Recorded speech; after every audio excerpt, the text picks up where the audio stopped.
Where is he? Where are you? Skull Rock. Do you know it? Hello, everyone. This is Stacy reporting live from the Skull Rock broadcast.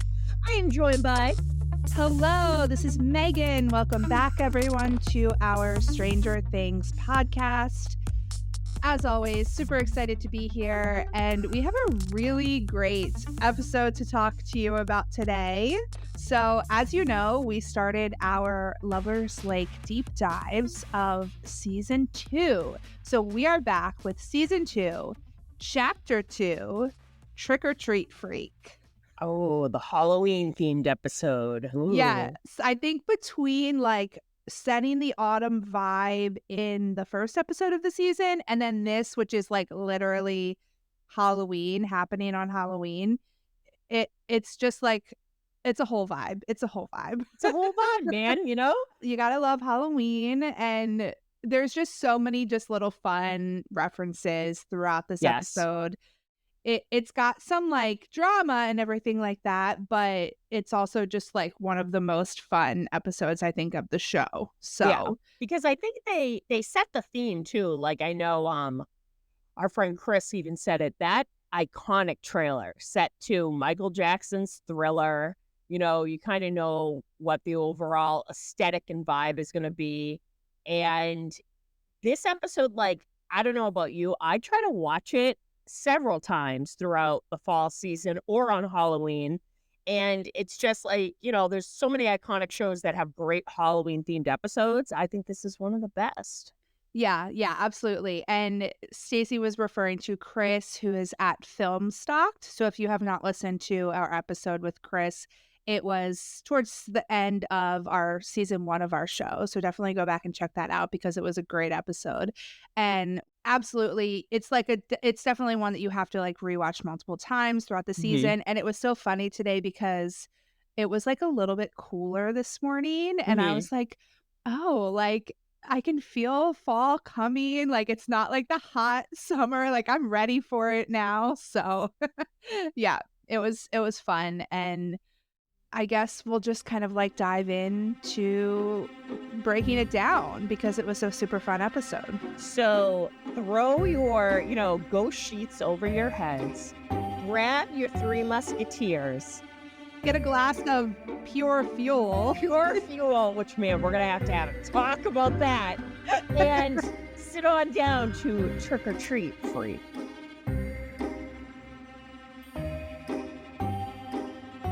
I mentioned this during last week's episode because Mike has been continuously calling 11, right? And he thinks that she's still out there. And we talked about why does he think that? Because as far as we saw in season 1, she disintegrated. I liked how you said it was like toilet paper. And Okay. There was more toilet paper in this episode because there was it was so much more at the house party. So much. There's all those connections. Yeah, see? We don't know though. We're why does he think she's still out there? So this episode, the very beginning, explains that because we get to see before the credits, we get to see 11's journey after she disintegrated the Demogorgon in the last episode of season 1. So she wakes up and she's in the upside down version of the school. And you feel so bad for her too because she's calling out for Mike, oh. Yeah, she's screaming for Mike, and then she hears voices through kind of this portal. And I thought it was really cool. For one, I was clocking the bulletin boards because there was a bulletin board for a canned food drive because I feel we've been kind of following the production of season 5. And one of the things that they've shared is the set design of some of the bulletin boards in the school. And there was another canned food drive going on. Yeah. So she's passing these bulletin boards. There's a glowing light and it's right in the middle of the paw print, which I thought was cool. Yeah, that was really cool. And she sees the flashlights. So she realizes that she can kind of get through there. And then we've got like her reaching her hand through, Oh, it looks which so cool. wasn't that sort of similar to when Nancy was kind of coming out Yep. of the portal or going into the portal, whichever one it was in season 1, but she uses her powers to make the hole bigger, and then she climbs through, and it's, like, very, like, birth-like. Yeah, it's very slimy, very gross. Yeah. And so then she walks to Mike's house, and you can see her, like, up by the power lines, and the government people are all surrounding the house, inside the house. Which can we take a moment? I love Ted that Wheeler. Ted Wheeler. Thank you. I Thank knew. you. Right away, him going, top secret, does the salute. Don't you worry. We're a family of patriots. I'm like, you blabbed instantly to one You of your already told coworkers. coworkers. Like, Yeah. exactly. Jesus. So they're also telling Mike that 11 is dangerous, that he can't believe the stories that she told him, and that they need to know if he sees her. And then she's like looking in the window and he Yep. sees her and he's kind of like distracted by her. And the people realize that she's out there and they're Yep. starting to look for her. But she's gone and they're searching the woods, she's hiding, and then that's the credits. Like remnants of E.T., basically. Them searching and her hiding, but like bit of a bummer of an opening because you feel really bad, but it kind of shows that Mike isn't crazy, like he did see her.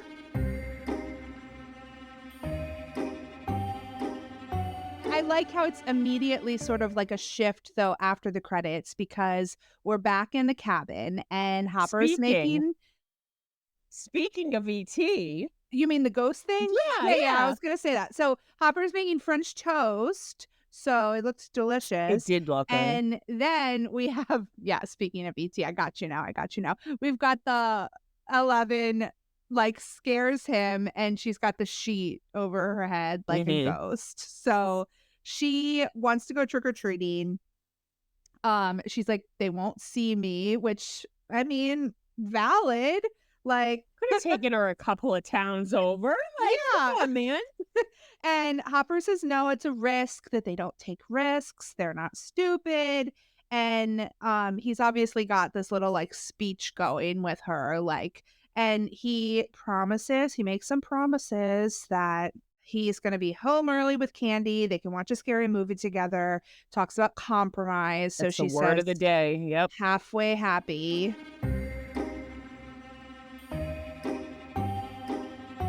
Then we go over to the breakfast scene at the buyer's house. So I do love how, and Joyce rightfully so, is a little panicked when she doesn't see, Will in his bedroom. And it's such a mirrored scene from the first episode of season 1 of her being like, Jonathan, have you seen your brother? And then her bursting into the bathroom and she's like, what are you doing? And he's like, peeing. Peen. Yeah, like, okay. But I do love that afterwards she's helping him get into his homemade Ghostbusters suit because clearly they're on a budget and they can't afford to send away for the fancy ones. So she made their own little Ghostbuster suit.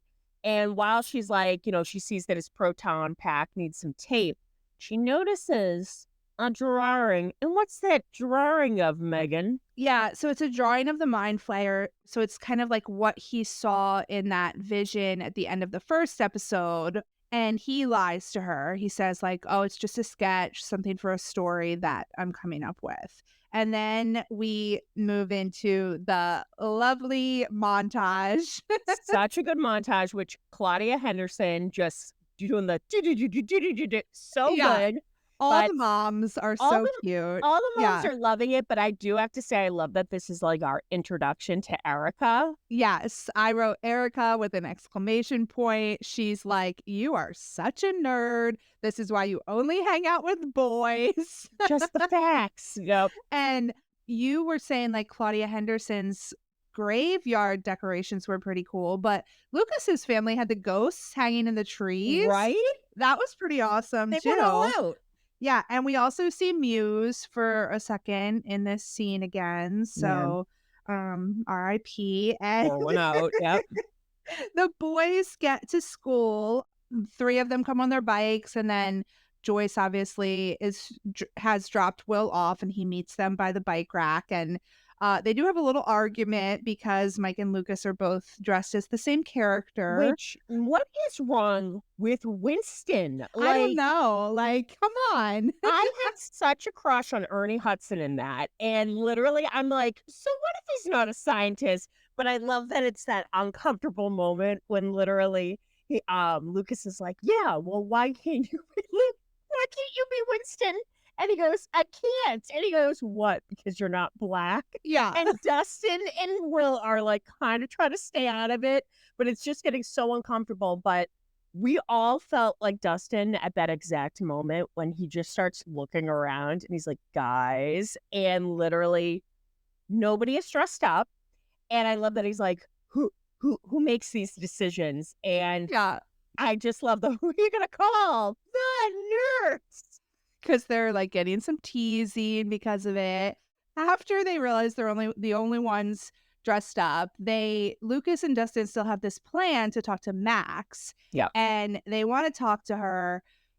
They're like, we can't talk to her. We're in these stupid costumes. I know. And I love how they're like, well, maybe she likes Ghostbusters. And Lucas is like, well, of course she likes Ghostbusters. Come on, yeah. But they're like, did you bring normal clothes? No, did you? They're like, well, we're gonna have to do it. Like, so by the time they like psych themselves up enough, she's gone. So they chicken out. So good. Yeah, they're like, oh, we'll talk to her after class.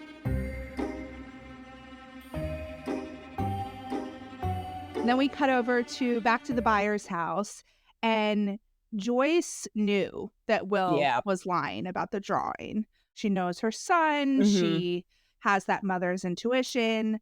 And we have Joyce and Hopper kind of sitting, sharing a cigarette at the table. This is after she shows the sketch, and she's like, it matches with the power lines and the yard and stuff. And they start talking, and they kind of bring up the whole like anniversary effect and PTSD. And Hopper's kind of talking like, yeah, like I know this has happened to some guys, it feels like you're actually there. And he kind of talks about trauma with her, and he's like, we just got to get through these next couple of weeks, it's going to get bad, but we're here for each other. And I just love like the desperation in her voice. She's like, I just want this to be over. And he gives her one of his cigarettes, which must be unfiltered. And she like chokes on it a little bit. Chokes on it. And I love that he's like, bringing back memories, huh? Like sharing cigarettes between 5th and 6th period under the stairs. And they talk about how Mr. Cooper caught them, calling them assholes, which, man, talk about the 60s or 70s. Just calling students assholes. And I love that she's like, we just ran. So, that they have a history, that they were kind of, close back in the day. So it's a tender scene that clearly, like, obviously shows that, the way Hopper's looking at her, there's tension. There's history There's there. history. Yeah, for sure.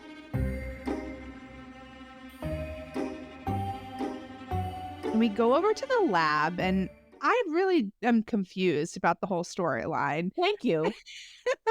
Right away, I went, oh, they're going to burn it again. And then I remembered that, like, there's a power grid now. Right. Like they had to take some sort of like power source out to like a transformer that like once they switched it out, it looked like they were changing a battery or something. Then the control panel in the lab like lit back up again. And I guess it was connected to like the alarms the night before. So maybe the alarms were when kind of like something happened to make the power grid go out. But then I'm like, well, what was it? The mind flayer? Like, I don't know. Like, we're just gonna, see if this all makes sense by the end of the season, I guess, because I haven't rewatched it with such like an eye for the details in a while. Very confusing.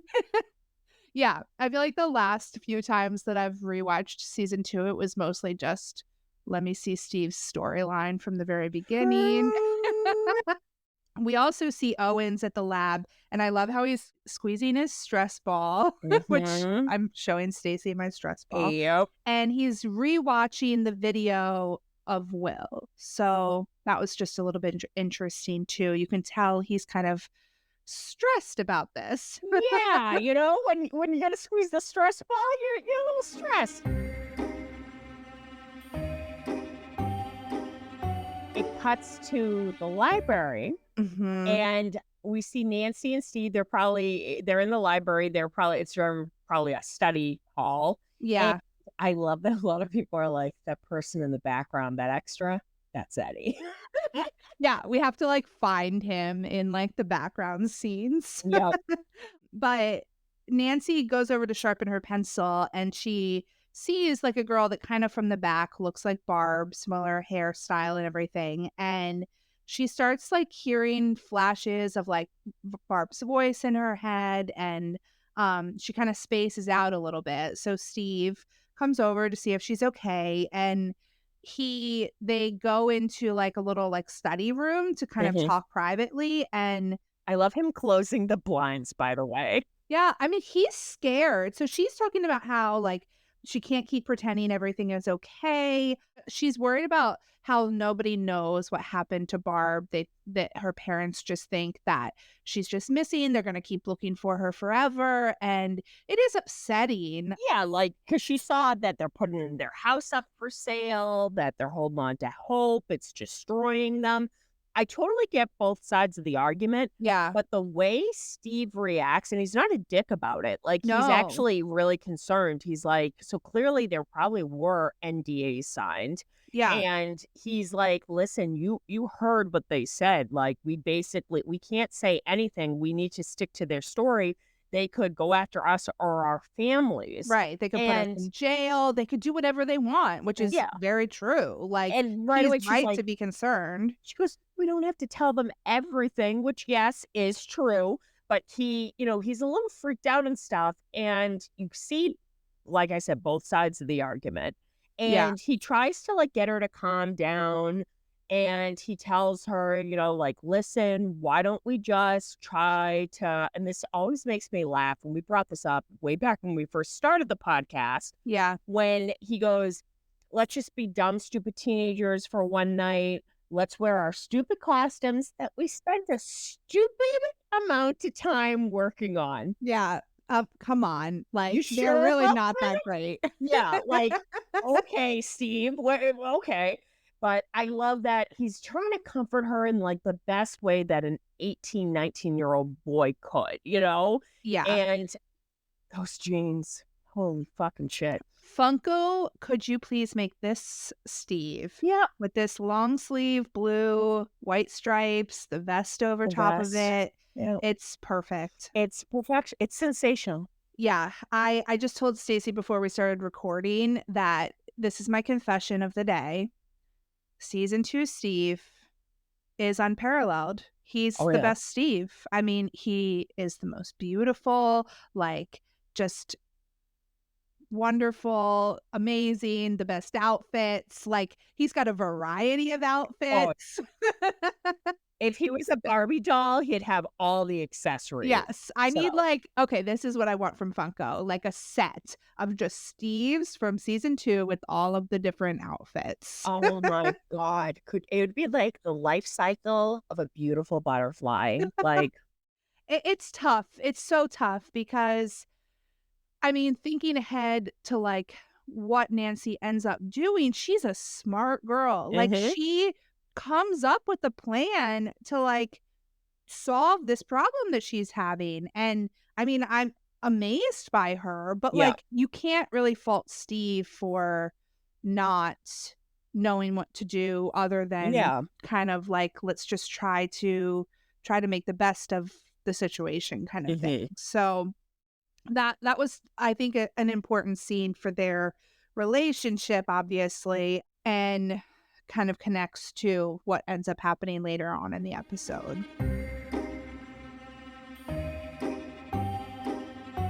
Back at the middle school, the boys finally get the chance to talk to Max Mhm.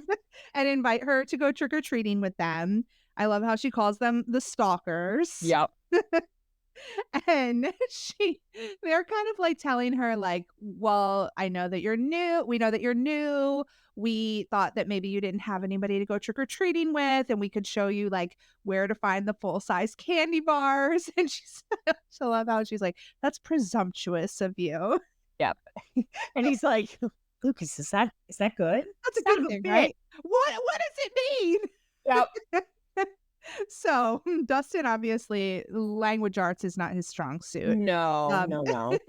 I must not talk about this much because I did that little quiz on our stories because I guess we should talk about this later when we do, like, the filming updates, but we got some photos from, like, a science Oh, classroom, yes. and I put, like, a little quiz to see, like, if anybody knew what my favorite subject I knew was. it.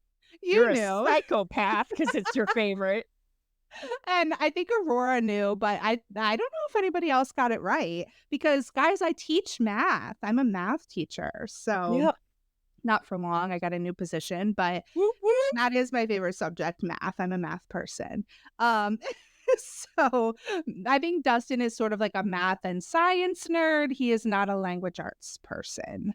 Um, You know, much like me with pronouncing things, there's usually mountains and valleys, but I do love that they invite her to go trick-or-treating, and I love that they do show the, like, ghost trap and that it actually can open up. And in yeah. season 4, that's one of the core memories that she thinks back on when Vecna, Oh, like, yeah. That's so so sweet. I'm like, "That's Oh. really cute." Good connection. That Right? because that was really the first time she talked to them. Yep. Oh, Right in the feels, guys. yeah. Ugh.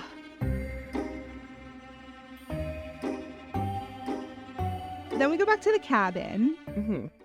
And 11 is watching some TV, She is. and we see some, like, classic commercials, one of which is, like, a commercial/trailer for the Terminator. Yep. I didn't look up what soap opera it was that she was watching. I tried to figure it out. So, there was also an advertisement that it was like, "How does it feel? It feels like pouring pure silk onto my skin." I was like, "Okay." But, Damn. I think the soap opera was All My Children, just That makes sense. from the fact that there was, like, an Erica on the show, Oh, yes, which is yes, yes. funny. This was our introduction to our Erica, Erica yeah. as well. But I love how it's like the guy's proposing to her and there's, like, this quote, like, "You make me feel, like, wild and impetuous." And And I there she love is repeating it. yeah, she's repeating all of she must watch a lot of soap operas. She must. I would like to think that she was a Dynasty gal, which tell me that you grew up in the 80s without telling me you grew up in the 80s. My sister, Alexis, is named after Alexis from Dynasty, Which, which there's a Steve Carrington in Dynasty. I only know that because of Take the Money and Run. That's it. But, like, as soon as I started telling my aunt about Stranger Things and about, like, my favorite character, Steve Harrington, she's like, "You mean, like, on Dynasty, Stephen I Carrington?" cannot. I wonder if that's how the Duffer Brothers got the name. I don't know. But, yeah, Stephen is noteworthy as one of the earliest gay man characters on American television. Just FYI. Oh, really? Yeah.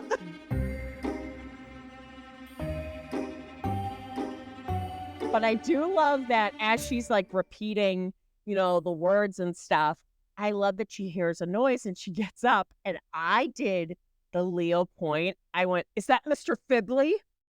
He is a squirrel. Yeah, it's the squirrel. I love that there's a flashback of Yeah. 11 and, like, some time has passed because her hair. I think it's kind of I don't know that her hair would have been that grown out, like, No. by Christmas. That was only, like, a month. Yeah, it Like it, like, grew pretty quickly, and I'm yeah, like, "Bitch, you're, like, only in a flannel, kinda, like, light cover-up. How are yeah, you keeping warm?" And she, like, knew how to, like, start a fire. 11 would survive in the wilderness. I would right. not, She's cooking the squirrel over the fire, and then she, like, knocks that guy out and steals his coat, which like, I hope did she kill him? Thank you, because first of all, imagine a flying on fire squirrel knocks you out, and then she, like, took his hat and his jacket, and I'm like, I hope he didn't freeze to death, like, I think he might have died. I because he don't know. never reported it. Yeah. Right, because that's the thing, like, he would have seen unless he did report it, and that's how Hopper knew she was out there. Oh. You know what? Let's go with that version of the story. Yeah, It's I a like that start. better Yeah. because this is before she finds the food from Hopper, which was on Christmas, Yeah. like, unless that food was there for a while, but I'm assuming she found it pretty quickly afterwards. Yeah. So, literally, it was only about a month. Her hair was way too long, and we're gonna go with that's how Hopper knew that she was Yeah. out there. Totally. But Wink, wink. speaking of Hopper, he's arriving at the police station and there's a big truck full of rotten pumpkins out Yep. front. So we can tell that somebody else is having some pumpkin trouble. And Eugene is here now. So this Yeah. is this is the farmer that Meryl thought was sabotaging him. And now Eugene is convinced that in retaliation, Meryl has poisoned his pumpkins. I love him going, "You see my hands? You wanna know how they got this way? Because 'Cause you're old." You're damn You know, right. Callahan is like, I didn't understand the reference, but he's like our own Chinatown. Like, Great movie.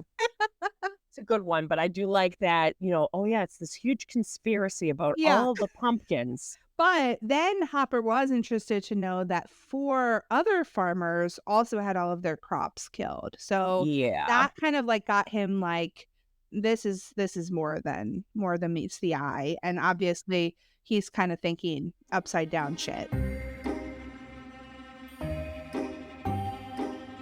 And back at school, Max is skateboarding down to Billy's car. You're late again. So this is another scene that we talked about a lot in our episode a couple episodes ago about Billy Hargrove, but this was sort of really our introduction to Billy because in the first episode we just see him. We Yeah. don't really like get to interact with him at all.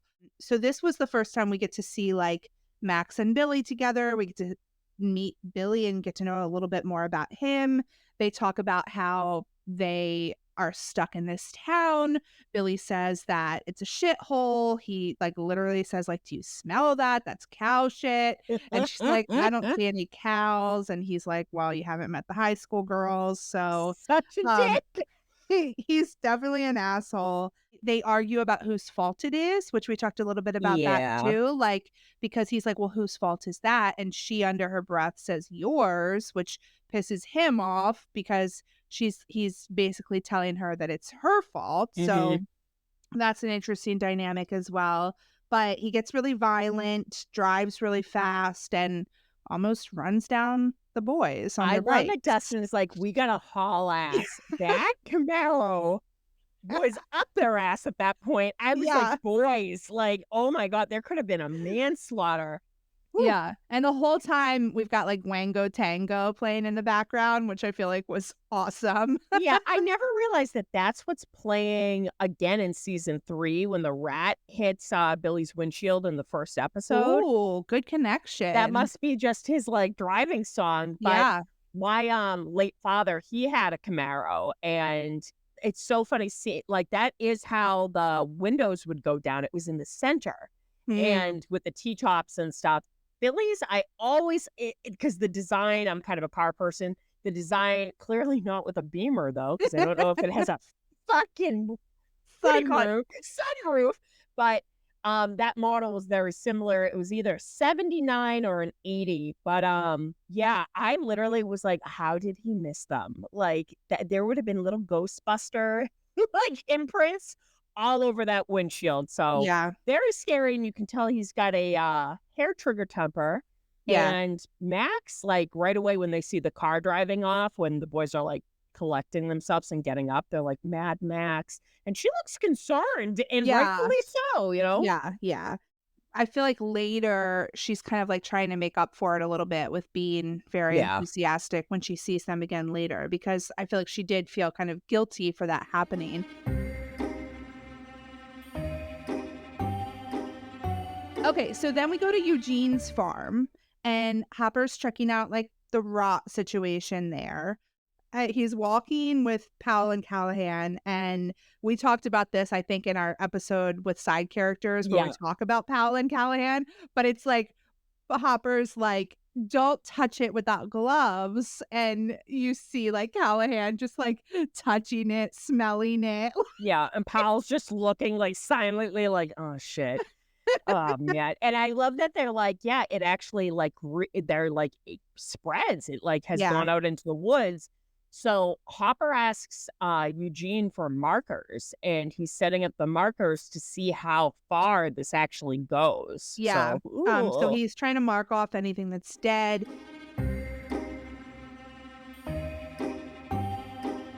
So we get to back to the buyer's house and we have another Halloween costume. So we had the Ghostbusters, we had the ghost, now we have a vampire.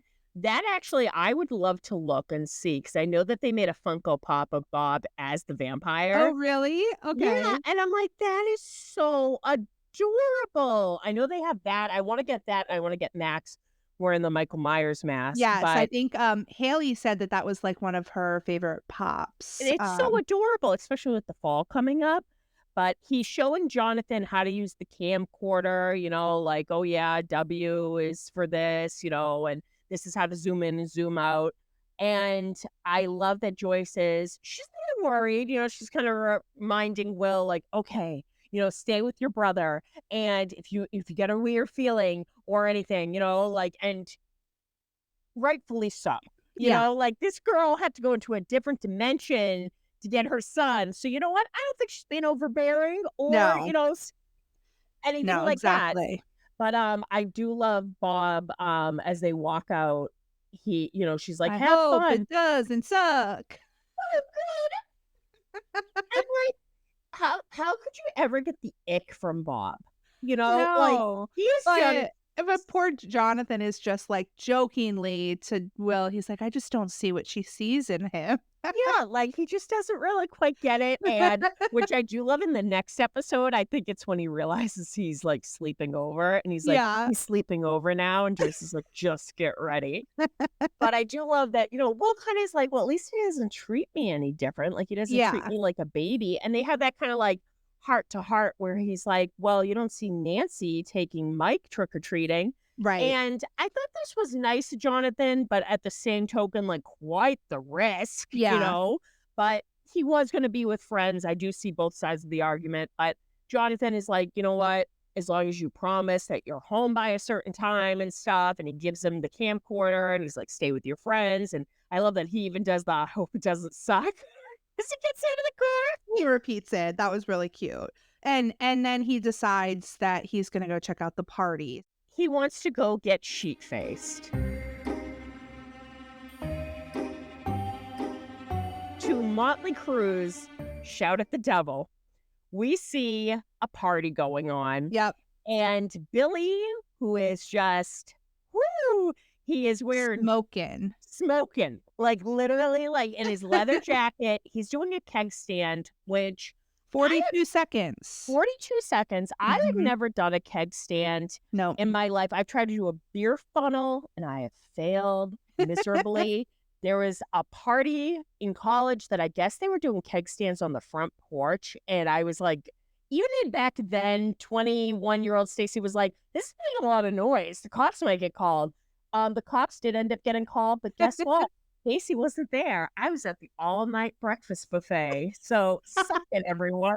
Literally, you see Tommy is dressed as one of the Cobra Kai, which at the time it was just the Karate Kid villains, and they're like, "We have a new Keg King record," Yeah, and he's holding his fucking cigarette for him, and he gives it, and yeah. I love him going like, "That's how you do it, Hawkins. That's how you do it." Tommy H is like Billy's hype man, and then they walk inside, they're, like, dancing around, and then they both kind of, like, walk up to Steve, and they're kind of, like, posturing with each other, and I love how we talked about this scene before too, but, like, they don't even talk to each other, No. Tommy says something to Steve, which is like, "Look, like, we've got a new Keg King Harrington." And then some random extra, "Yeah, eat it, Harrington." Yeah, I kinda do wish that we got to, like, see Steve as the keg I king. would have loved to see Steve doing a keg stand. Funko, make it happen, even I though we mean, physically like never saw it. a prequel, like Yeah, pre-season 1 Steve. that'd be cool to see. But I do love that, and our friend Brandy even says it. I do love that Steve doesn't flinch. He just takes his glasses off.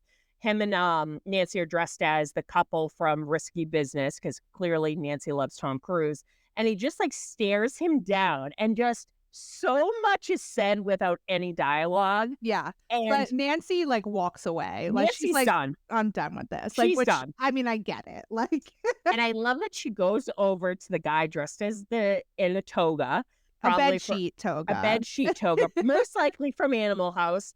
And I love that which with the dry ice and everything, I'm like, damn. So she asks, what's in this? And he's screaming, pure fuel, which, guys, I don't know if anybody has ever had that. They're called different things. Sometimes it's everything but the kitchen sink or jungle juice. Yeah, jungle juice. Literally probably the worst hangover. I only did it once. Probably I thought I was dying, and I was in my early 20s. So I'm like, Yeah, as soon as Steve hurries over, he knows, everybody knows, like that kind of punch, it's everything yeah, imaginable. yeah, It's pure sugar, pure fuel. It's going to get you fucked up, and it yeah, tastes like juice. So you're going to drink it real fast. So I love that he's like, whoa, whoa, whoa, slow down. And she's tiny.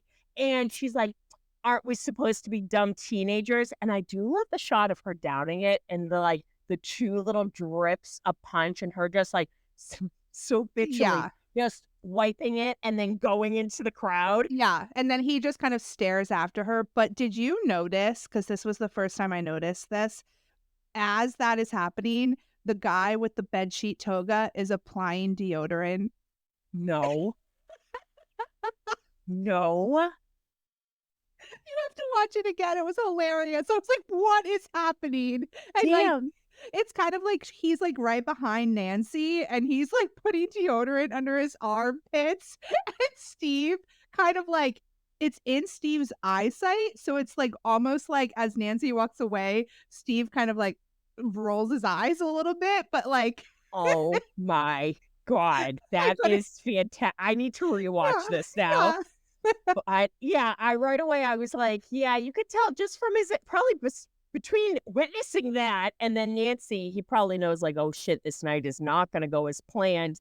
Might get kind of ugly. Yeah, and that bedsheet toga guy makes another appearance later, Yes, we will talk about that. so we'll talk about Yeah, that. that's basically Stacy drinking jungle juice at any party. But no, we then go to probably now that we're in our mid-30s. Yeah. This is more of our speed now. We Yes, got it's a some Halloween party that I would like to attend. Yeah, we got some Kenny Rogers, Dolly Dolly Parton. Parton, Island in the Streams playing, and I just love that when Bob puts on the record, he's like, "Yeah." It's so adorable. It's amazing, they're dancing, Joyce is worried, but Bob is comforting her, and they have this sweet conversation about how his parents are selling their house in Maine, like, maybe they could move up there and just get out of Hawkins, and Joyce is like, You don't understand, this isn't a normal family," and Bob's like, "Well, maybe it could be." So, And it breaks my heart when he kind of like almost like he puts himself out there, but he kind of sees her reaction and he's like, "Oh, now it's my chance to be silly. Like wine makes me crazy," which I'm yeah, like, "Aw, yeah, aw." and then they get some trick-or-treaters, so he gets excited about that.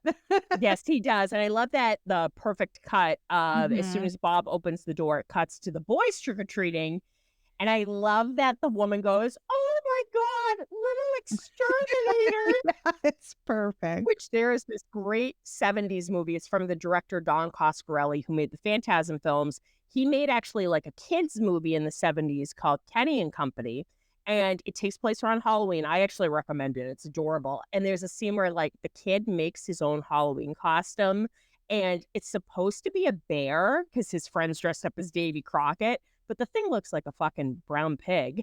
And literally everybody, whenever he goes to any door, they're like, "Oh, look, a little pig." And he's like, "I'm a bear." And like, it just reminded me of it. So I right away was like, this is adorable. And I do love the argument about Three Yep. Musketeers. What do you think? Team Three Musketeers or no? I'm going to say no. I love it. I'm on Dustin's side. Really? Yeah. I don't know about top 3, but definitely top 5. Wow. Damn, you Mhm. are all about that nougat, huh? Yeah, it's good. So Psychopath. so they're walking away from that door complaining about the Three Musketeers. Dustin is making his case for nougat, and they get a little fright. And who is it? It is Max, and she is dressed up as Michael Myers, which, because I am a little, horror nerd, these were actually, and originally it kind of bothered me that they used this particular mask. It's a 2016, 17 Trick or Treat Studios Halloween 2 mask. And the neck, if you look at it, it's aged. It looks almost like brown a little bit, tinted brown or tan. And only a horror nerd would be able to point that out. But right away, I was like, that's a new mask. But I Mhm. can kind of see why they did it because it's supposed to show that it's older, that it's from the 80s, it's vintage. So I do get that. But she's dressed up as Michael Myers, and it just makes us always think of season 4, which I do love that that mask came back. Yep. And I love that she is like, you should have seen your faces. And then she makes fun of Lucas's scream, Yep. which we do get his scream again at the end of this season in the Camaro when they have to take the sharp right, which I just love. But I love that right away she's like, we should hit up Loch Nora. That's where all the rich people live. And the boys, meaning Lucas and Dustin and Will, are Yeah. ecstatic. Yeah. Mike, meanwhile, is being nothing but a wet fart. And he's mad. He's pissed. Yeah.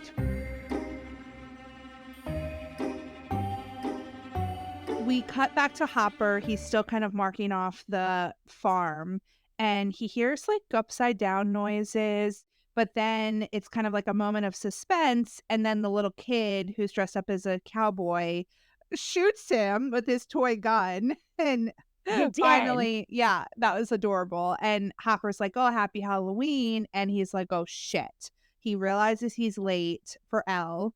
He starts driving away, and then I love how you see him reverse, and Yeah. he's like, "Give me some of that candy," because he told Elle he was gonna bring candy home. So Yep. he ends up buying the whole thing of candy from the little cowboy for, I think, $5? Looks like $5. I was Yeah. like, that's a steal. So we cut back to Elle, and is she watching, like, Frankenstein? She's watching Frankenstein. Yeah, and she hears Hopper signal on the radio, so he's spelling out late in Morse code, and we cut to Elle having another flashback. So this is where I was saying before she finds that food that Yeah. Hopper left her after the Christmas party, and her hair is way too long. Monster Mash starts playing as Elle turns off the radio, and they cut to Loch Nora, Yep. where the rich people live. There's lots of Reagan yard signs. I don't know if you caught Lots. some of Lots those. of them. And like, even though I don't think it's been like proven that Steve lives in Loch Nora, if it looks like a duck and it quacks like a duck, it's a duck. So most Yeah. likely that's probably where his house would be located. Definitely anybody who's like an aficionado of Hawkins maps, please let us know.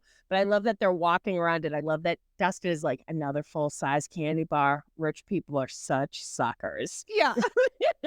And then they have a whole cute little conversation where they're like saying totally tubular. Totally tubular. And as they're laughing and having a good time, Mike's a little pissy. Yeah. And Will tries to explain that the boys were just excited, that they didn't think he would mind. And Mike says that they should have asked him first. He's ruining the best night of the year. And poor Will, like you can just see, he's like, well, kind of like stuck in the middle. And he's got his camcorder going when a bunch of teens jump out. One is dressed as a werewolf. One is dressed as Jason Voorhees. And one is dressed as a clown. And I thought that this was a really cool scene. Them calling him Zombie Boy, and Mhm. he trips over his own feet, falls backwards, but then when he opens his eyes, he's in the upside down. Yeah, and they actually call him Zombie Boy, and they say trick or treat freak, Yep. which is the name of the episode. And he falls on the ground. The camera is still sort of recording, and he has like another flash into the upside down. He stands up and he calls for Mike again. Well, actually, so he's calling for Mike, and it reminded me of the beginning when 11 was calling for Mike. Yes. Yep. And then again, I like how your comparison last week was a giant octopus. It definitely looked like a giant octopus in this scene. Did. Yeah. Terrifying. Yeah, so he sees the mind flayer and runs, and he hides in a stairwell, and that's where Mike and the boys find him. And I was just like thinking how silly he probably looked if everybody could see him like standing there calling for Mike. Like, I don't know. Secondhand embarrassment, Yeah. ma'am. So Mike like comforts him, says he's gonna take him home. He like snippily says to the other kids to like keep trick-or-treating. I'm bored anyway. Max is clearly Yeah, Max is confused. a little confused and she's like, what's wrong with him?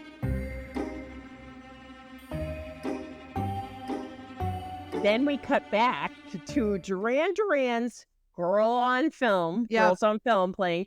And I love that the toga guy, clearly Is- the pure fuel caught up with him. Yeah, he's throwing up in the bushes. Yep. So yep, definitely some Stacy energy there. Big Stacey energy. Yep. We've got Jonathan walking into the party, and this we talked a lot about this scene in our music episode. I think it's called It all It All Comes Back to Susie Sue. Yep. Because that's what this this Samantha is dressed up as, Susie Sue from Susie and the Banshees, and Jonathan doesn't recognize her costume, which we all think is a little suspicious. Like we think Jonathan would have known this band, and he mistakes her from someone from Kiss. Yeah. But we like kind of pan around the party as Jonathan's coming in, and you can see Steve and Nancy just dancing, having a good time. Living their best lives. Moments before disaster strikes, unfortunately, because Nancy decides to go back for round God knows how many. Yeah. And Steve knows that she's had enough, so he's trying to like take the solo cup from her. And accidentally she pulls back and it just pours all over her. And it's red punch all over her white sweater. And I love that she's like, what the hell? And I have to say, Natalia's drunk acting in this, it's actually on point. Yeah, I thought they both did a really good job with this scene, but especially Natalia, for 'Cause sure. drunk acting, it can either go two ways. Either somebody's really hamming it up, or you just don't buy that they're completely wasted. No, she really, like, between the slurring and just that vacant, glassy look in her eyes, she did a really good job. But she goes into the bathroom to try to wash it off, which I love Steve being like, Nance, it's not coming out. Yeah, She's she's like, it's coming. it's coming. And I love that he's like, let me take you home. And she starts going, you wanted this. And he's like, I didn't want this. I told you to stop drinking. And she's like, she starts calling him bullshit. And then she basically like rips him a new one, saying like, we're having fun. We're partying, we're acting like we didn't kill Barb, you know, and then she says, it's great. We're acting like we're in love, and he's like we're in love? You don't love me anymore? And she's like, bullshit, you're bullshit. And she says bullshit so many times. I remember when this first aired, that was like the first thing I was quoting. I just kept saying bullshit. But the look in Joe Keery's eyes, it's pure heartbreak, because it's almost like this realization, because kind of like your guard is kind of like down when you're that intoxicated. So he kind of knows she must have been thinking this for a while. And right away, he just looks so freaking wounded. And he kind of like just leaves in a hurry. And back in the 80s, that wasn't really a good look. Steve leaving the bathroom and kind of like checking your nose. I was like, people might have thought you were doing something else. But he's clearly upset and on the verge of tears, and he kind of like hurries out.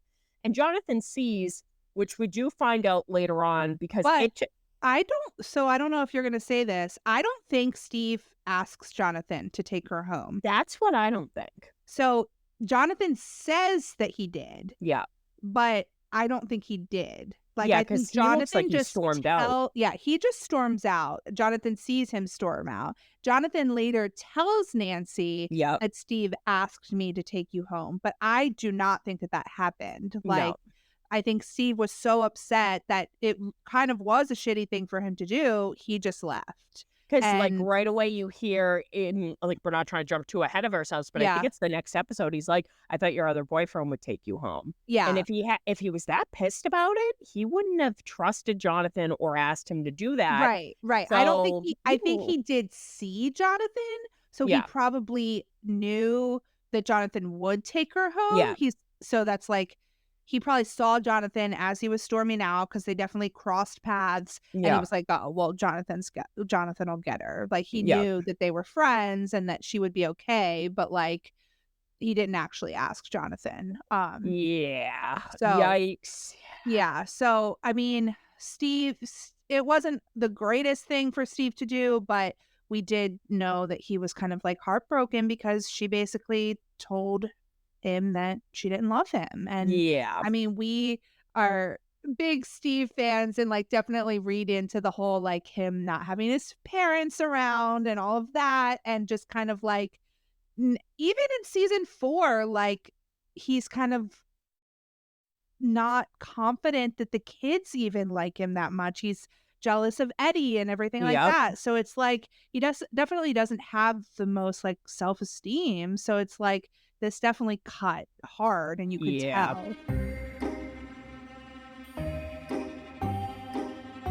I like that we go back to Wheeler's. Yes, we go to Mike's basement. I think this is the first time we're in Mike's basement in this episode, Mhm. but Will is kind of trying to describe what's been happening to him to Mike, and I like the little comparison they make to like a Viewmaster Yes. when it gets like stuck between two slides. So it's kind of like Will's like I'm kind of like stuck, like I'm not in the upside down, but I'm not in the real world kind of thing. It's like I'm in that in between place. And he tells Mike about the shadow in the sky that he's started seeing. I do love that they use the theme and they use it a few more times. They use it in the next scene and then they use it again in a scene with Eleven and Callie, but it's big giant circles Mm, and it's such a pretty yeah. theme and Yeah. they only use it in this like one season, but it's so beautiful, especially when Will and Mike almost kind of agree like, I feel like I'm going crazy. Well, then we'll go crazy together. It's very Yeah. touching.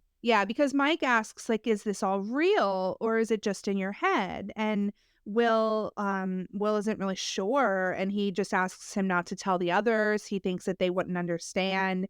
And Mike says that 11 would understand, which I definitely think is true. And I think it Mhm. like reinforces that connection between 11 and Will that Yes. I feel like there is.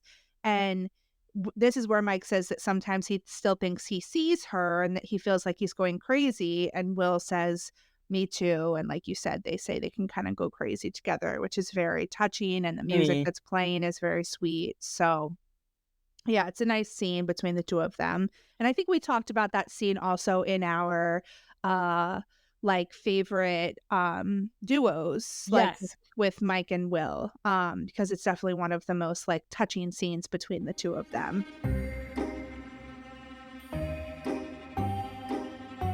This is where we see Jonathan taking Nancy home, kind of Which struggling to get where's her Ted and inside. Karen? Asleep, I guess, but it really wouldn't be that late Yeah, because I'm like, he's gotta go pick up Will at 9 or 9:30, like, so it's yeah. not that late yet. That's one thing that kind of bothered me. I was like, maybe they're taking Holly trick or Or treating, yeah, they could have been at a Halloween party. Yeah. Yeah, Jonathan takes her home, puts her to bed. I felt hungover, like I had a headache watching this scene. Yeah. Because Megan, have you ever had jungle juice? I've tasted it, I've never gotten, like, drunk on it, but I've gotten drunk on other things. Yeah, yeah. Like literally, I was like, he was very tender in the scene with that music playing and stuff. I love that she's still in her stained sweater, but he knew Yeah. just to leave it be. Yeah, you couldn't take her clothes off. She's wearing the same boots that she wears in season 4. The way I clocked them was in that scene in episode volume 2 where Vecna is chasing her in the hallways, the hospital hallways, you see like quite a few shots of these boots. Oh, okay. So they're the cream tan colored boots. So I'm like, oh, I kind of like that. Yeah. Yeah. So he does take her shoes off at least. He's being respectful. But I'm Yeah. like, damn, not even a glass of water. Like, Nancy, I I'm know. sorry. He doesn't like turn her on her side. I was like, Yeah, come on, like, Jonathan. girl, like this is drunk friend 101. But literally, I was like, you wouldn't be going to school. I know that she missed first period the next day. No, jungle juice hangovers. You feel Yeah. like you need an IV and you're dying. Like, I was making peace with God when I was that hungover. So I thought it was nice that he took her home and stuff. But at the same token, I was like, girl, you wouldn't have been able to even confront Steve or talk to him. You'd be puking with the toga guy.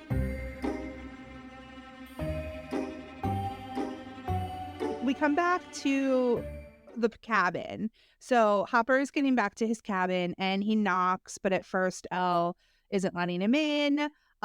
Finally, she opens the door after he says he's going to freeze to death. And she has taken the TV into her bedroom. So he kind of tries to say he was sorry. And he kind of sits and says he's going to eat all the candy by himself, but she's not budging. She's not coming out. She's got the TV on and she's got to hear the static because Yeah. she starts changing the channel until she gets to like the static and uses the blindfold and the static from the TV to go see Mike. But it's like, I feel like Hopper must have heard that. He had to. But she tries to reach out to Mike. Mike kind of seems like he sees her or senses her there. Senses her, yeah. But then he kind of gives up and walks away and she cries and it's really sweet and sad because you can tell she's so lonely. But we end, I think this is the same way we ended.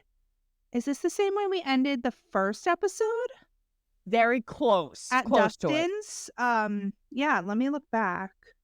Because remember, Dustin hears a noise and it cuts to them have a movie night.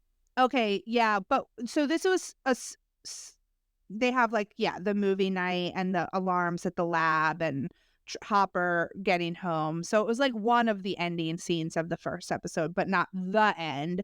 But he hears something in the trash can again on his little carport patio thing, and it's louder this time. And he opens the lid, and I like how he's like, holy and it cuts off, and you don't see anything, and the Ghostbusters theme just plays. It's perfect. What a perfect way to end such a fun, even though a lot of emotional things happened in this episode. What a fun episode. Just a fun Halloween ride. Right? And Spooky. it definitely like stands alone, like you said. Like you can just watch this episode for the Halloween vibes and have a great time. Right? No pure fuel included. No thank you. You have to bring your own. Yeah. In October. That's what we'll be drinking at the Pure 80s fuel. dance party. Yeah. As I'm puking in the bushes. Anyway, so that was fun. We are enjoying this little deep dive into season 2, and obviously we need to pay attention because we need to brush up on our like lore for this season because we're a little confused. Yep, we're out to see right now, but don't you worry. I think it might be the most like all over the place with like the upside down stuff. Like, yeah. Because I'm thinking ahead in like the tunnels and like the gate, like the Demodogs, like there's some weird shit going on. Yeah. Yeah. Do you want to talk about, I guess, filming updates? Filming updates. I don't really have a lot.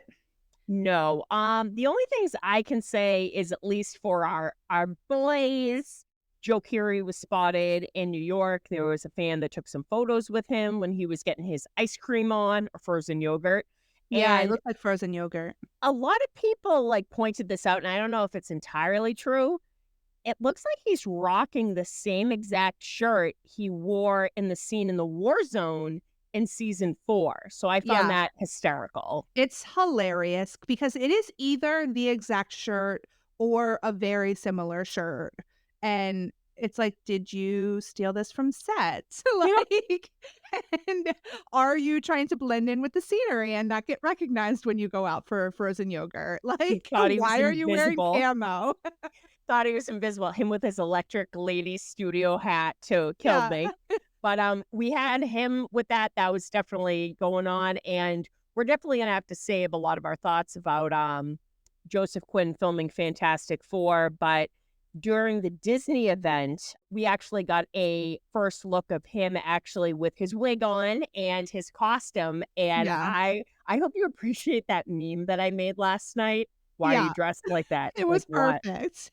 It's so good. So just seeing him in costume, it's very, very cool. So that's what's going on with our two main squeezes.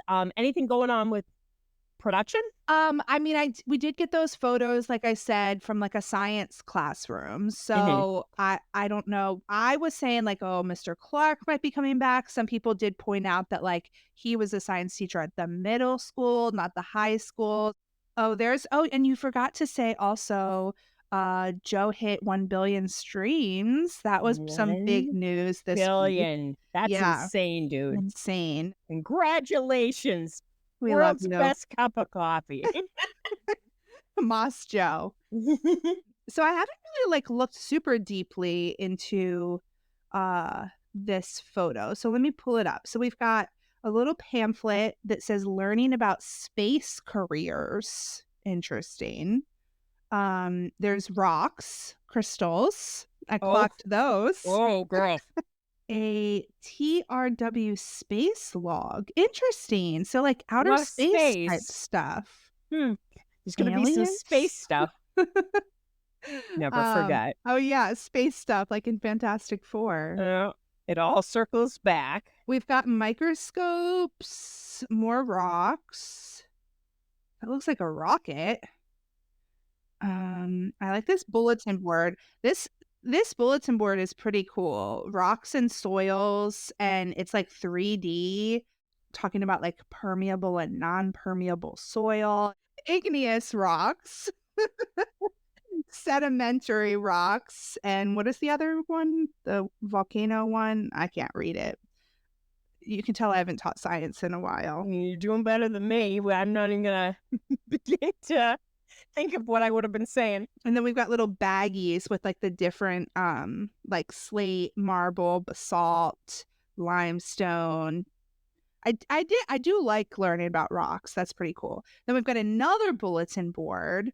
Oh, with like a picture of the men on the moon. Interesting. This is gonna And be like then Stranger Things in space. It's just all in yeah. space. So there's another bulletin board about light. So like the spectrum, with like white light and prisms. Speaking of Oh, prism, girl. but I did see Starcourt Study Hall, shout out that to them. They apparently did an episode on like Planck's constant, which is that number that they needed from Susie in season 3, and apparently that connects to light. So I might have to listen to that episode that they did to kind of see some of the connections here. That's cool. And then finally we have just like a teacher's desk, way less messy than my desk, Oh. and just some notes. I can't really tell what is written on the papers, but yeah, that was kind of cool to get those photos from the set, and That's awesome. maybe they're dropping some subtle clues. Yeah. Thank goodness Stranger Things was not included in like some of the leaked stuff from Netflix, because I know there was like a little like worry there Yeah. that like a couple episodes might have been leaked, and I think it did turn out to be false, but like there were some other things from Yeah. Netflix leaked. I was like literally scared. Like I was like, Oh, yeah. what is going to happen if this happens? Because I mean, you can tell people not to watch it and not to spread it, but like people don't listen. They're not Oh, no. respectful, and I was And nervous. yeah, I definitely, like I told a lot of people, I was like, if this is true, it's unfortunate. I won't watch a single No. second of it, just because that's wrong on so many levels. And also, like, they put so much hard work into it. Like, we know with season 4, it was worth the wait. But thankfully, Nothing ended up, being leaked from this particular show, but like you said, other things did, and it's a Yeah. bummer. Yeah, because I mean, we have even tried to avoid talking about some of the things like the episode titles that were Yep. leaked and stuff like that. So, because it's just like I want to know, like they're putting such hard work into this show. Like I want it on their terms. Like I don't want that taken away. So 100%. Yep. yeah, so that's pretty much I think everything that's been going on with production updates. Do you have anything for merch? So the biggest thing with merch is Bath and Body Works. They dropped a teaser for their chapter 2, which was really cool. You could Ooh, should we call up. listen? Yeah, let's listen. Call them Okay. up. Yes, this was fun. You could call this phone number and there's different like little there's like you can press 1, press 2, press 3. So, I think these were hints. You've reached the Bath and Body Works secret lab. For lab report 1, press 1. For lab report 2, press 2.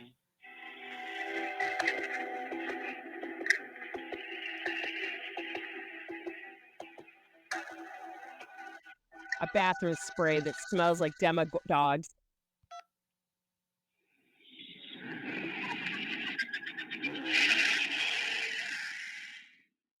I don't even know what scent that would even be. no, that was like a monster. All right, here's lab report 3.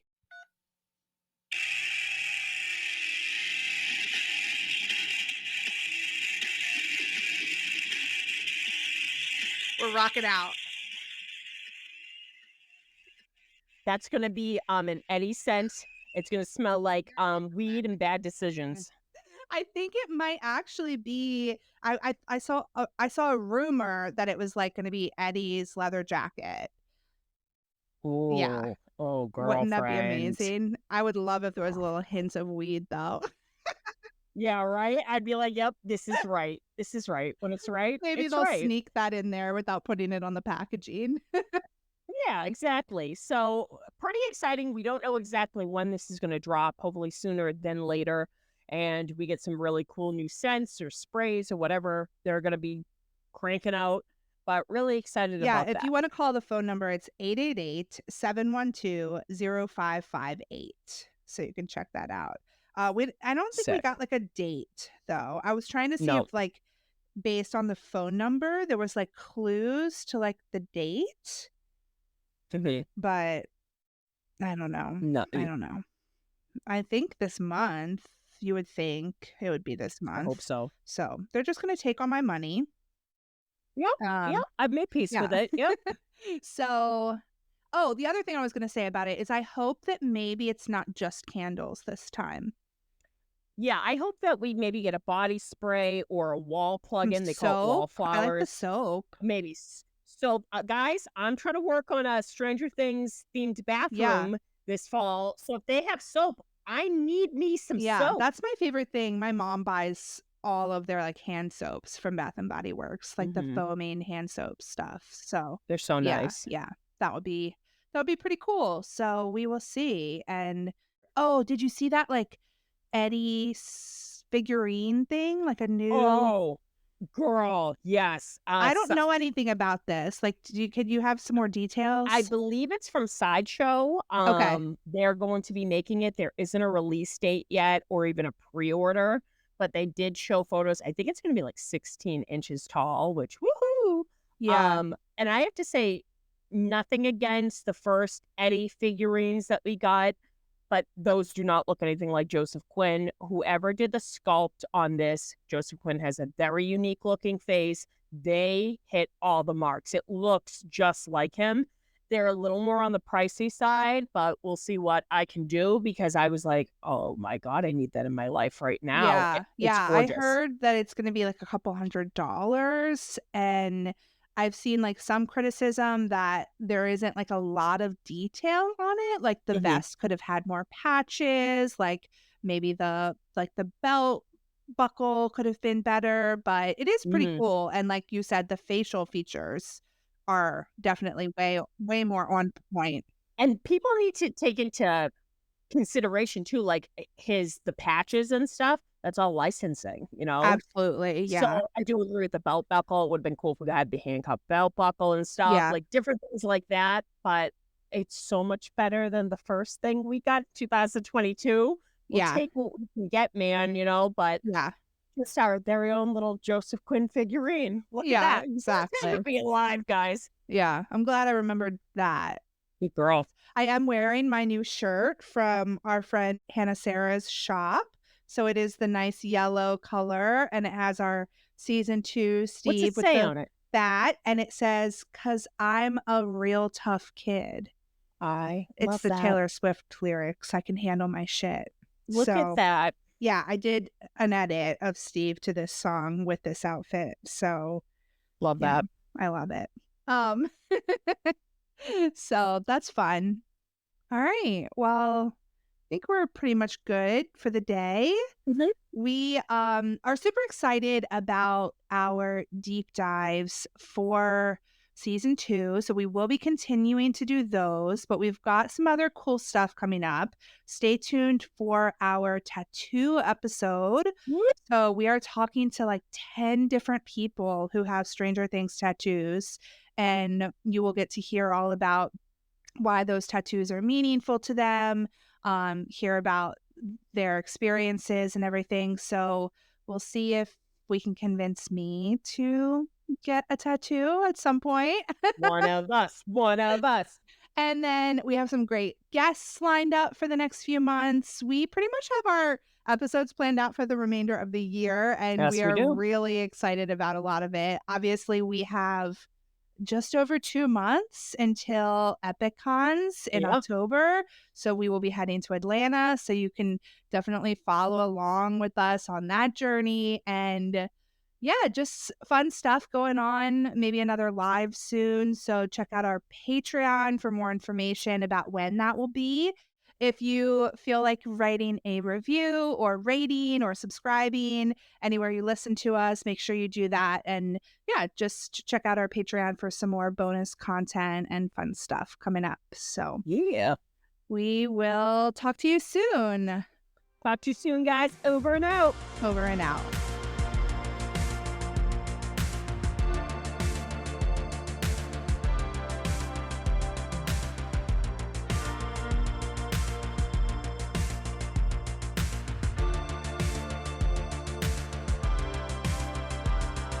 Eddie, I'm not sure I love the idea of you driving.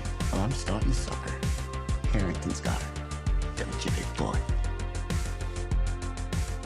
And we are back.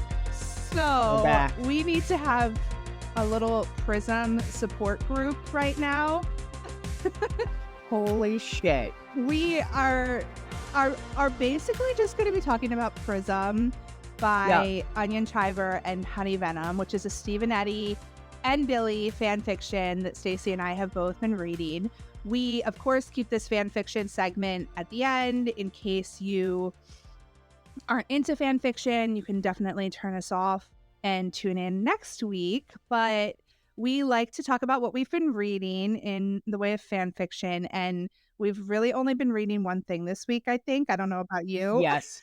Nope, just this. So we'll try not to do too many spoilers in case like people might Yeah. want to read it. And also if you don't really feel like hearing us talk about this when you haven't read it, that's fine. Like we'll talk to you next week. Hopefully, maybe we'll have read something else by then, but this is kind of consuming our lives a little bit at the moment. Yeah, just a bit. I looked at my screen time today on my phone because I read on my phone, and I think I've talked about this, but it's probably been a while.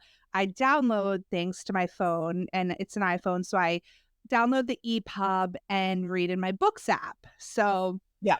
my screen time today told me that my screen time was really high this past week, and so I clicked on it, and I read for 25 and a half hours this past week.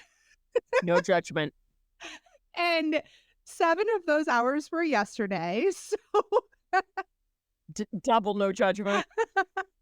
oh my gosh, this fan fiction. I texted Stace. We were texting last night about it, and I said, like, It's like everything that I never would have thought that I needed. Yeah. Literally, like, altering my brain chemistry. I I don't know, like, they are, and I read the notes at the beginning, and they are sometimes a little bit out of character, like, so it's Yeah. not and I think we've talked about this before too, like, every fan fiction is just a little bit different. Some of them, they're very in character with, like, canon. These are not, because these characters have had experiences that are way different than the experiences that they had in canon. So they are different Hmm. people. They're still kind of like Eddie, Steve, Billy at their core, but they've been shaped by these experiences that they have into very interesting people. But I'm obsessed with these characters. Like, Oh my God. they're just so layered. And I know you're Mm. not as far as me. So Stacey, you're about to start like chapter 6. 6. And Yeah. I am, I think, in chapter 13. So the first 8 or 9 chapters is like part 1. And I Hmm. was reading that there's going to be 3 parts. So I'm in part 2. I only have 4 chapters left of like Oh what's wow. been released so far. So I don't Hmm. know if I'm going to finish part 2. I'm assuming part 2 is finished and that maybe they've started with part 3, but I'm trying not to like get any spoilers by reading Yeah. ahead and looking at the author's notes. But yeah, I'm super curious about that. But I have to say, like, something that I thought was going to happen does not happen. There's a big kind of shift after part 1 into part 2, Hmm. but I can't wait for you to get there and like just read it because Really. it's insane. But now, like, part 2 is a little bit of a different vibe, and you'll get what I mean when you get there, Hmm. but it's really good. They've just been through so much trauma, and there's just, like, layers that get revealed, like, as you go. So it's like Yeah. you think it's this, like, sort of simple story between the 3 of them, but then there's just, like, more that kind of gets revealed. I don't know if that makes sense. No, I get it. Like, I something about, this author's work, like, that was much like your Divine. Yeah, I couldn't put it right. down. I could not put it down, it's that compelling, and especially with this one, it's disturbing, Mhm. it's unsettling, it's heartbreaking, there are some parts that are hot, but you just can't stop because we're already so attached to these characters, but seeing them written in a different way, it's just 10 times Yeah, more just addicting, I yeah, guess, all of those words that you used, like compelling, disturbing, like you're so disturbed by it, but you like want to know what's gonna happen, like, Yeah. and I do think that based on what I've been reading so far in part 2, it's gonna do a good job sort of like getting to some healing, which Mhm. is important because they're so fucked up and so Yeah. it's so intense, and there's a lot of, like, mental health stuff, abuse, and it's gonna be, like, cathartic, I think, to, like, get to the healing part. Yeah. And it does have, like, steady end game as a tag, so you do know that, like we talked about last time, like, Steve is gonna have a happy ending, which is all that we ever want in the world. That's all we want. Yep, that's all we want, man. And I do think that, like, Steve and Eddie are going to not necessarily have a healthy relationship, but I think that, like, they're gonna maybe have what they need out of each Yeah. other, which is just, like, I think that's where it's going, hopefully. Yeah. So, 'Cause, man, there were a few moments literally, like, I would put my phone down, I'd just glance over at Quinn, and I'd be like, "Oh my god." yeah. Like, I was grasping I my mean, pearls, just like, wait, Stacey, like, it just gets more and more and more. Like, oh my Lanta. because I'm pretty Usually, guys, you can't get me to shut up. I'm, like, yeah, speechless over this like Billy's story. still just watching, right? Yeah. Mhm. And literally, like, this isn't a spoiler, but he's watching. And Eddie's making it nice for Steve, which Steve's not used to. And there's just the part where he's like, you feel that? And he makes him, like, feel down on his abdomen. He's like, that's me inside you. And I'm like, guys, it takes a lot to make me go, but literally I was like, holy Yeah. fucking Like shit. the first And that's, time when they have to kind of like hide it, but yep. then Billy like leaves for a second and they have that interaction where Mm-hmm. I forget what Eddie says. What does Eddie say to him? And Steve's response is like, you wish. And that is kind of like like, it's like a really Almost like an important, anchor. yeah, a really important Yeah. moment because it's like Steve is sort of like coming out, like he's Yeah. so like beaten down, and Mm-hmm. Eddie is even like, there he is, like that's him, that moment. And then like that's what Steve kind of like names his scar from Eddie, because he like names You all of his wish. scars. And so like Mm-hmm. it's gonna come back, and it comes back a few times I think already, with like them kind of referring to that, and it's gonna come back again. And I like literally texted Stacey last night, like, speaking of like tattoos, like there's so many little like things from like Onion Chiver Fix that I think would make like really good tattoos, Oh, but yeah. like I like want "You Wish" tattooed on me. Or okay, so I also just like the idea of like just a little tiny tattoo, like especially since I don't have any. So do you Mm. know what Eddie started calling Steve something? Because they always have like good nicknames for each other in these Onion Chiver I Fix. don't think so yet. Little I Star. could be little star. Nope. Yes. Yep. Like, I I think could that'd get be a little great. star tattooed on me. Get a little star, and you would know what it I was from. know. Everybody else cute star. You're like, yeah, you wish, but boom. I know. So I'm like, oh, I love it so much. It's so good. It's like I've read a lot of great fics recently, guys, but this one is kind of like making me just fall even more in love with these characters than I already Yeah. was, because there's the difference between really great smut and a really great story. But then when you have something that you feel like you're reading actually like a Yeah. masterpiece, and I do not use that word lightly, Yeah. guys, I feel like we're reading a Yeah. It masterpiece. goes so hard. It does not shy away from like some really, really tough stuff that you're like, Mm-hmm. I can't believe I'm reading this right now. But like, Yeah. it's just so well done. Yeah. And there's just little details that, like I said, are going to come back, and like more and more is going to be built upon like these like backstories that they have. And Mm. I have some like predictions of things that are going to happen that I'm so curious if they happen, because like, for one thing, Silver Fox, right? You're Mm. going to find out more that happens there. Okay. And Eddie does not know about Silver Fox, right? Oh, What do okay. you think? I don't know, because I don't know if this is actually going to happen. It's just a prediction. But if you, knowing Eddie in this story, also, have you been to the fucking club yet? You haven't. No. Oh, shit. No. Okay. Oh, girl. Just wait. Oh my God. I cannot wait. Literally, guys, like I said, I'm planning my Sunday around Yeah, reading this. we need Like, we need this, to like this is literally happening. finish up so like both of us can just go read. Yep. That's it. That's it, man. Yeah, so uh, you're in for a treat at the club. That's all I can say. And then Mhm. also just like knowing Eddie in like any Onion Chiver fic, what do you think would happen if you found out about this Silver Fox guy? He'd try to kill Yeah, him. that's what I think is Like, gonna happen.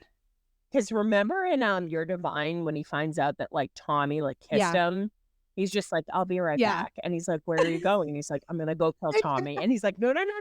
Like, yep. Yeah. So I'm like, okay. Mm-hmm. Mm-hmm. So Bring it. also, do you have any predictions of what's gonna happen with Billy? I really don't know. I feel like Billy is gonna get like much worse. part of me hopes that I don't want something to happen to him, but he is a villain right Yeah. now in my Yeah. eyes. So I'm not too sure, but like, I don't know, just how isolated he made Steve and just how horrible of an abuser he is. Not that, Eddie's doing any favors, but it's just, I cannot fucking stand him in Mhm. this. And usually I try to sympathize a little bit with Billy, but even rewatching the episode yesterday when he was like speeding in the car with Max, I was thinking of the Billy in this Yeah. story, and I'm like, fucking typical Billy. Exactly. It's gonna get good. I Can't wait. I'm happy kind of with what's going on right now with Billy. But it's not what I expected. I kind No. of thought he was gonna die. Which I'm Yeah, not gonna that's what I tell was you that he thinking. doesn't die, but because I don't know, because maybe he still might, but I he's know. not dead yet. Not And I dead did yet. look, and I Mhm. don't see like a major character death Character tag. death. So usually that's like a content warning if it is a major character that dies. So Yeah. I did remember that like in the warnings chapter, they did talk about murder and burying a body. So that's where I was like, is that going to be Billy? But it's somebody else. I didn't even catch Damn. it at first when they said that happened. Mhm. And I was like, oh, that was what that warning was for. So you have to see when you get to that part too, if you catch it. Can't wait. Yeah. Yep. Yep, It's yep. intense. So good. So I don't know that I would recommend this to everyone. Like I said last Yeah. time, not for everyone. Please take care of your mental health if you decide to let us influence you to read this fic, because Yeah. it's something else. It's definitely one of the Yeah. most intense things I've ever read. I've read some fucked up shit, but never this long of a Yes. fucked up story. So I Yeah. think that's part of it. Like it's just so intense and it's so long, and it's just like got me hooked. So yeah. Again, we're probably gonna be here for a while. I'm thinking next week I will probably be finished, but next week we have our tattoo episode, so this secret segment will probably be a little bit different next week, but I am going to be excited once we both finish to then follow along with updates, because that's going to be insane too. And hopefully we don't have to wait too long in between updates. I know. We'll see. Yeah. But it'll be a sneaky link all over again. Oh, don't even. Which, yeah, speaking of morning berries, I really need to get into like some of their other stuff soon. So we miss you, morning berries. Update, please. Because they haven't updated that one fic in a while, have they? No, not since June, and it's so goddamn good. Which I started it, but I didn't get very far, so I need to like restart it once they update again. So yeah. All right. Well, that was fun. Please text me as you continue to read, since I'm still ahead of you, and I need to know your reactions when you get to some of this stuff. Man, grasping my pearls, guys. Grasping my pearls. But all right. Well, that's really it for today. And we will talk to you next week. Until then, over and out. Over and out.